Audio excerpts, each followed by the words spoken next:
এইখানে আপেল বিক্রি করছো? কত করে এগুলো? 5 টাকা। আমার কাছে তো ভাঙতি নাই। আমার কাছে না। আচ্ছা তুমি এটা রাখো। এমনি নিয়ে যান। হঠাৎ করেই কেমন যেন সবকিছু থমকে গিয়েছিল। নিঃশ্বাস থেকে শুরু করে পৃথিবীর প্রত্যেকটা শব্দ আমি খুব স্পষ্টভাবে শুনতে পাচ্ছিলাম।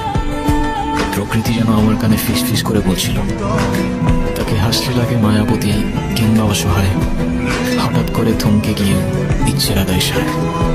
অচেনা এই পথের পথিক পথ হারিয়ে যায়। তুমি এইখানে যে?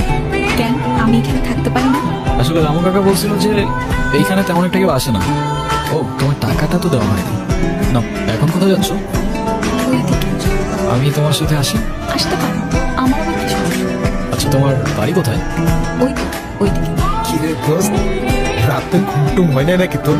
তোর চোখ দিকে পুরো লাল হয়ে আছে। কেন ঘুমাবে না কেন? ওর আবার কি হয়েছে? হ্যাঁ, কালকে রাতের উপর দিয়ে যা গেল না, তাই ভাবলাম ঘুমটুম হয়েছে কিনা। আচ্ছা রাতে খাইছিলি তো দোস্ত? এই তো সমস্যা কি?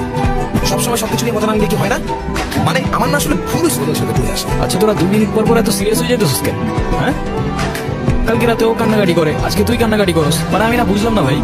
না না, তোরা কি ওর কষ্টটা বুঝলি না রে মাহি? আমি তোর কষ্টটা বুঝি, আমি বুঝি কেউ না বুঝলো।